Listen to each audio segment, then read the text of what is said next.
वालेकुम, क्या हाल है? ठीक ठाक है। एक नई वीडियो के साथ। तो काफ़ी दिन के बाद एक वीडियो बना रहा हूँ। तो मतलब कि गाड़ी चेंज की थी, इसकी वजह से गाड़ी नहीं थी, तो एक नई गाड़ी ली है। तो आपको लास्ट में बताऊंगा कि मतलब कि अगर आपने गाड़ी लेनी है बहरीन के अंदर, कार वगैरह या मोटरसाइकिल वगैरह, तो उसका क्या सीन होता है, यानी कि कैसे आप इंश्योरेंस या ट्रांसफ़र अपने नाम पे करवा सकते हैं और कितने तक मिल जाती है, ये डिटेल में आपको लास्ट में बताऊंगा। सबसे पहले काफ़ी दोस्तों का मुझे मैसेज आया था कि अभी क्या अपडेट है, कुछ नहीं बहरीन वीज़े के बारे में। बहरीन का वीज़ा अभी अगर आप अप्लाई करते हैं ना, वर्क वीज़ा, तो सेम अभी के टाइम पे सेम दिन लग रहे हैं, मतलब 20 से 25 दिन के अंदर वीज़ा रेडी हो रहा है। अगर आप अप्लाई आज कर रहे हैं तो ये है कि 20 दिन लगते हैं। बाज़ दफ़ा ये होता है कि 22 या 23 दिन, या ज़्यादा से ज़्यादा मैक्सिमम जो होता है वो 25 दिन के अंदर वीज़ा रेडी हो जाता है बहरीन का। ये वर्क वीज़े की बात कर रहा हूँ। बाकी जो विजिट वीज़ा होता है वो तकरीबन जो वर्किंग डेज़ हैं 2 या 3 डेज़ होते हैं, वो उनके अंदर आपको प्रिंट मिल जाता है विजिट वीज़े का। तो 1 ईयर का भी होता है, 3 मंथ का या 1 मंथ का भी होता है, तो वो डिफरेंट है। तो वर्क वीज़े के हवाले से काफ़ी बंदों ने मुझे कहा था कि आप कुछ कंपनी के बारे में पूछ रहे थे बंदे, मेरे मतलब दोस्त वगैरह या जो मुझे फॉलो करते हैं, कि हम ये कंपनी के अंदर आ रहे हैं, इसकी क्या सैलरी है या इसके बारे में कुछ बता दें। तो अगर बेस्ट है अगर आप पूछ लेते हैं तो आपको ये थोड़ा आइडिया हो जाता है अप्लाई करने से पहले या एग्रीमेंट करने से पहले।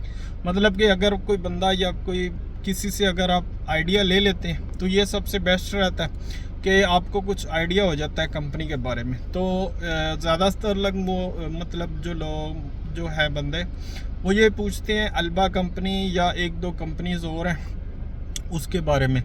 तो सबसे पहले मैं एक मतलब जो मेन कॉमन जो चीज़ चल रही है ना आजकल, वो पाकिस्तान में भी और इंडिया में भी, मतलब काफ़ी लोग ऐसे हैं जो एक ही चीज़ पे वीज़े सेल कर रहे हैं। वो ये कि एक अल्बा कंपनी है जी, उसकी वीज़े हैं जी, अल्बा कंपनी है ये उसके वीज़े हैं, और 1-2 कंपनीज और हैं जो काफ़ी बंदे उन वीज़ों के बारे में ना मतलब वो सेल कर रहे हैं। तो मेरे ख्याल में ऐसे अल्बा कंपनी जो गवर्नमेंट की कंपनी है, काफ़ी बड़ी कंपनी है, मतलब कि उसका बहरीन के अंदर बहुत एक नाम है। तो उसके अंदर अगर तो आपको उस कंपनी का वीज़ा मिल रहा है तो सबसे बेस्ट है।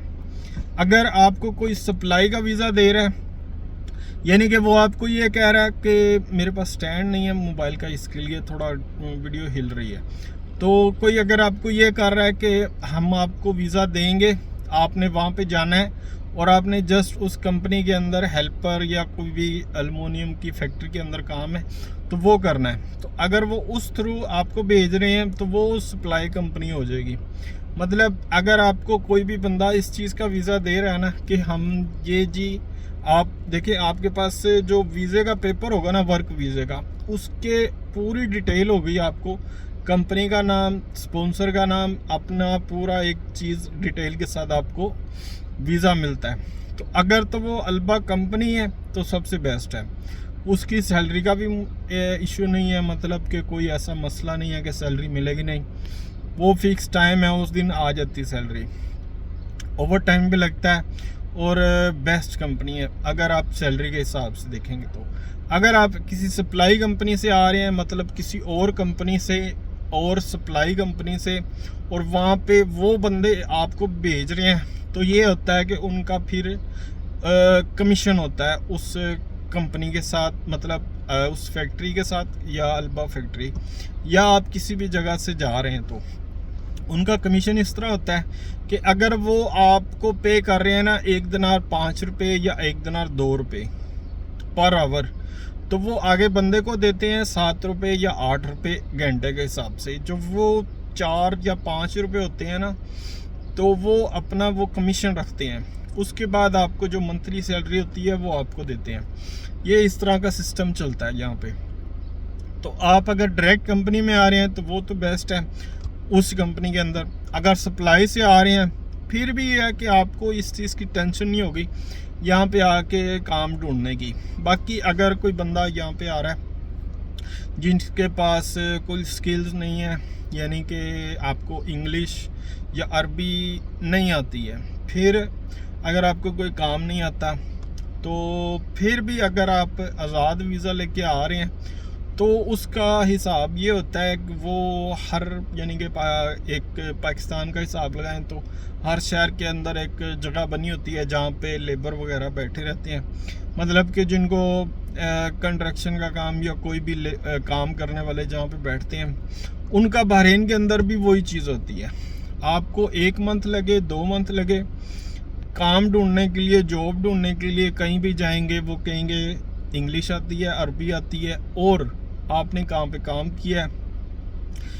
अगर तो वो आप सेल्समैन की तरफ जा रहे हैं, अगर बाकी दूसरी तरफ जा रहे हैं किसी और काम में, तो फिर भी वो तकरीबन वीज़ा अगर आपका वैलिड है, फिर भी मेन सिटी के अंदर आपको काम मिलना थोड़ा मुश्किल अभी के टाइम पे हो रहा है, क्योंकि काफ़ी ज़्यादा चेकिंग चल रही है, जिसकी वजह से काम थोड़ा मिलना मुश्किल हो रहा है।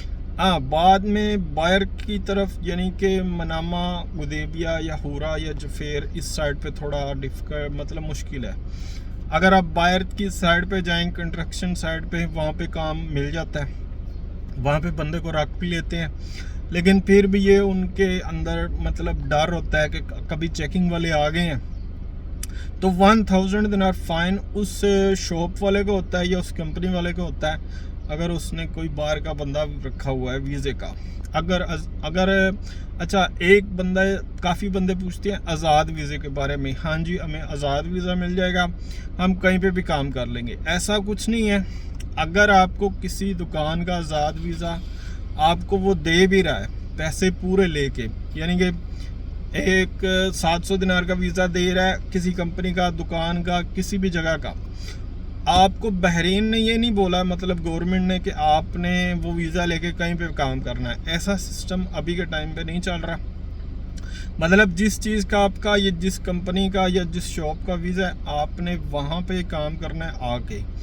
अगर वो आपको काम नहीं दे रहा है, वो कहता है नहीं जी भाई आप, हमारे पास काम नहीं है, हमने आपको वीज़ा दे दिया है, आप 1 साल जिधर मर्जी काम करें, तो फिर वो आपके ऊपर टेंशन होती है कि आपने जहाँ पे मर्जी काम जाके देखना है या ढूंढना है। कहीं पे भी आपको काम मिलता है तो फिर आप काम करते रहते हैं। अच्छा, 1 साल के बाद फिर क्या सीन होता है? 1 साल के बाद ये सीन होता है कि आपने जो वीज़ा रिन्यू करवाना होता है ना, आपने फिर उस बंदे के पास जाना होता है कि भाई हमारा ना वर्क परमिट जो है रिन्यू कर दें। रिन्यू करने के लिए वो आपसे दोबारा फिर आपसे पैसे मांगेगा, कम से कम भी अगर वो लेगा तो 600 दिनार, 500, 550, जितना आपका उसके साथ डील होती है।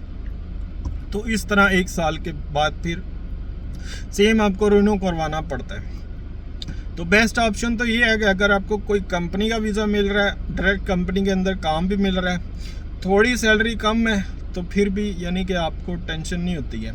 लेकिन अब आज़ाद वीज़े पे आ रहे हैं, फिर यहाँ पे काम भी नहीं मिल रहा, फिर और ज़्यादा टेंशन वाली बात है।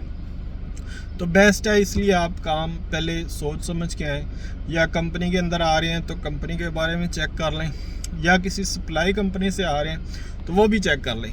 और दूसरी अपडेट क्या है कि हर बंदे के माइंड में ये होता है कि हम वहाँ पे जाएंगे, वहाँ पे फूड डिलीवरी का काम करेंगे। हर तकरीबन 70-80% का यही चीज़ होती है कि हम बहरीन के अंदर जाएंगे, फूड डिलीवरी का काम है, मोटरसाइकिल का लाइसेंस ले लेंगे, गाड़ी का ले लेंगे और ये काम करेंगे। थोड़ा इजी भी है, लेकिन अभी के टाइम पे यानी कि तकरीबन 2 से 3 मंथ के अभी ये सिस्टम हो रहा है कि पहले क्या था कि अगर आपका कोई भी वीज़ा है, मतलब किसी भी कोई भी वीज़ा है, वर्क वीज़ा है, तो आपने क्या करना है, तालिबा आपके पास लाइसेंस है, ड्राइविंग लाइसेंस, आपने उस कंपनी के अंदर जाना है, कोई भी फूड डिलीवरी की कंपनीज हैं वहाँ पे जाना है, तो आपने एक आईडी बनवानी है। मोटरसाइकिल बाज़ दफ़ा वो ख़ुद भी दे रहे थे आपको, और आप ख़ुद भी ले लेते थे मोटरसाइकिल, तो वो आप फूड डिलीवरी का काम कर सकते थे। लेकिन 2-3 मंथ के अभी जो टाइम चल रहा है, अभी हो गए हैं ये, इसके अंदर उन्होंने कुछ सिस्टम चेंज किया कि एक्सीडेंट बहुत हो रहे थे मोटरसाइकिल के, तो फिर ये था कि सबका वीज़ा आज़ाद वीज़ा था, किसी का उस कंपनी का वीज़ा ही नहीं था। यानी कि एक एक्सीडेंट हुआ है, गवर्नमेंट ट्रैफिक पुलिस वाले आए हैं, उन्होंने रिपोर्ट बनाई है, हाँ जी कौन सी कंपनी का वीज़ा है मोटरसाइकिल की, कोई अगर मर भी जाता है तो उसका मतलब उसको कोई पूछने वाला नहीं था। यानी कि कंपनी कहती थी कि इसका हमारा वीज़ा ही नहीं है, ये बाहर का वीज़े का बंदा है, हमने इसको आईडी बना के दिया है, ये हमारे साथ सिर्फ काम कर रहा है। तो वो उसकी चीज़ की वजह से गवर्नमेंट ने अभी क्या किया है कि जो भी फूड डिलीवरी की कंपनीज़ हैं उनको बोला है, अगर आपका अपना वीज़े का बंदा है, आपका उसका मतलब कुछ भी होता है उसके साथ मसला, तो वो आपके ऊपर आएगा वो केस। तो इसकी वजह से अगर आपके पास अभी के टाइम के अगर आपने ये सोच के आ रहे हैं कि मोटरसाइकिल का लाइसेंस लेंगे या गाड़ी का लेंगे और फूड डिलीवरी का काम करेंगे, तो वो अभी बिल्कुल चांस नहीं है। अगर आप ले भी लेते हैं यहाँ पे आके मोटरसाइकिल का लाइसेंस, फिर आपको उस कंपनी के अंदर अपना वीज़ा चेंज करना पड़ेगा, फिर वो आपकी आईडी बनेगी और फिर आपको वहाँ पे सैलरी पे काम करना पड़ेगा। पहले क्या था, पहले पर ऑर्डर के हिसाब से आपको पैसे मिलते थे। आपने एक मंथ के अंदर 300, 400, 500 जितने मर्जी ऑर्डर लगाए हैं, आपको उस हिसाब से पैसे मिलते थे या पेमेंट आती थी। अभी के टाइम पे क्या है कि आपने सप्लाई के अंदर कंपनी के अंदर फूड डिलीवरी की कंपनी के अंदर वीज़ा चेंज कर लिया, आपको सैलरी फिक्स हो जाती है। उसके बाद फिर आपको जो भी कमीशन है या जो भी हिसाब है वो अलहदा से मिलता है। तो मेरे ख्याल में अभी इस चक्करों में मत पड़े, मतलब कि इन काम के अंदर बेशक फूड डिलीवरी का काम है या मोटरसाइकिल में हो जाए या गाड़ी में हो जाए, एक तो ये है कि आप 3-4 मंथ लगा के आप लाइसेंस लेते हैं, फिर आपको वीज़ा भी चेंज करना पड़ेगा, फिर ये है कि वो सैलरी उस हिसाब से सैलरी नहीं मिलेगी जितना मतलब कि आप सोच रहे हैं। तो वो उसमें अभी के टाइम में आप बेशक ट्राई कर लें, लेकिन फिर भी अभी के टाइम पे वो उस चीज़ में फ़ायदा नहीं है। तो मतलब एक तो ये चीज़ हो गई कि फूड डिलीवरी का काम। बाकी जॉब ढूंढने के लिए आपको सबसे पहले तो सर्च करना पड़ेगा कि आप काम क्या कर सकते हैं। अगर तो लेबर का ही काम करना है तो किसी सप्लाई के अंदर लेबर में चले जाएं। मतलब कि काफ़ी बंदे जो मनामा के अंदर वो एक 10वां की साइड है, तो वहाँ पे बैठे रहते हैं, तो आपको वहाँ पे काम मिलना बहुत मुश्किल है। यानी कि एक बंदा जो 7-8 लाख रुपया लगा के आया है अपने मुल्क से, तो अगर उसको काम नहीं मिल रहा, अगर वो वहाँ पे जाके बैठ रहा है 1 मंथ या 2 मंथ या जितना भी टाइम है घाट बैठ रहा है, तो उसके लिए वो मुश्किल है। तो अगर अब मैं आपको बताता हूँ, मतलब कि आप लाइसेंस तो ले लेंगे, उसके लिए वीज़ा चाहिए और कुछ डॉक्यूमेंट नहीं चाहिए, कि स्पॉन्सर का कुछ लेटर वगैरह नहीं चाहिए।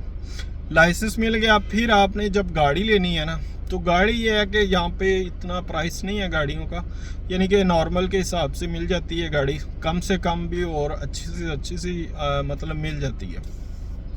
तो आपने सबसे पहले ये है कि अभी जो चीज़ चल रही है, मैंने काफ़ी 1-2 हफ्ते से ये चीज़ देखी है कि काफ़ी ना इन चीज़ों के अंदर भी अभी फ्रॉड चल रहा है। यानी कि आपने एक गाड़ी पसंद की है, यानी कि मैंने गाड़ी सेल की है, अगले बंदे से मेरी डील हो गई है, मैंने उसको एडवांस कैश दे दिया, कुछ भी दे दिया, अगर वो बंदा भाग गया, आपके पास कोई प्रूफ नहीं है, आप कुछ नहीं कर सकते हैं। तो ये है कि अगर आपने मोटरसाइकिल या गाड़ी कुछ भी लेनी है, तो सबसे पहले आप गाड़ी पसंद करें, गाड़ी चेक करवाएं, उसके बाद आप पेमेंट करेंगे। उस बंदे को आप तकरीबन कम से कम भी 20-30-50 दिनार दे दें कि उससे मतलब डील कर लें फिक्स। तो फिर यह है कि आपको उसके बाद आपको इंश्योरेंस में पहले जाना पड़ेगा, इंश्योरेंस कंपनी के अंदर आपको वो गाड़ी की इंश्योरेंस जो है अपने नाम पे करवानी पड़ेगी। अपने यहाँ पे ये है कि अगर आप गाड़ी लेते हैं ना, तो आपको वो गाड़ी अपने नाम पे ट्रांसफ़र करनी पड़ती है। तो ये सबसे बेस्ट है, ट्रांसफ़र करवा लें जितना मतलब जल्दी हो सके, या गाड़ी ले के आप, क्योंकि बाद में काफ़ी मसले हो जाते हैं। ये है कि गाड़ी आप चला रहे हैं, गाड़ी किसी के नाम है, अगर वो सेल कर दे तो फिर भी आप कुछ नहीं कर सकते हैं, तो ये भी मसला है। तो गाड़ी पहले इंश्योरेंस करवाएं, फिर आप जाएं ट्रैफिक मतलब उसके अंदर मरूर के अंदर, तो उनके काफ़ी ऑफिस बने हुए हैं, हर मॉल के अंदर उनका एक ऑफिस है। तो सबसे नज़दीक जो है इधर दाना मॉल के अंदर है, बाकी जिंज के अंदर भी है। तो वहाँ पे जाएं, वहाँ पे आप मरूर के सामने, मरूर मतलब ट्रैफिक पुलिस वाले के सामने आप पूरी पेमेंट उसको दे दें। जब पेमेंट दे देंगे, क्लियर कर लेंगे, फिर उसको बोलें कि हमें ये गाड़ी ट्रांसफ़र कर दें। जब गाड़ी ट्रांसफ़र हो जाएगी, उसके टोटल जितने भी फ़ाइन है वगैरह, वो जो पहले वाला ऑनर है वो पे करेगा, फिर आपके नाम के ऊपर ट्रांसफ़र हो जाएगी। ट्रांसफ़र होने के बाद आपको कार्ड मिल जाएगा मलकिया का। बस इसके अलावा और कोई मतलब कोई चीज़ नहीं चाहिए होती है गाड़ी ट्रांसफ़र करवाने के लिए। ये 2 चीज़ें होती हैं और वो मलकिया होता है, वो आपके नाम हो जाता है। तो अगर आपको वीडियो अच्छी लगी हो, लाइक कर दें, चैनल को सब्सक्राइब कर दें। Thank you so much.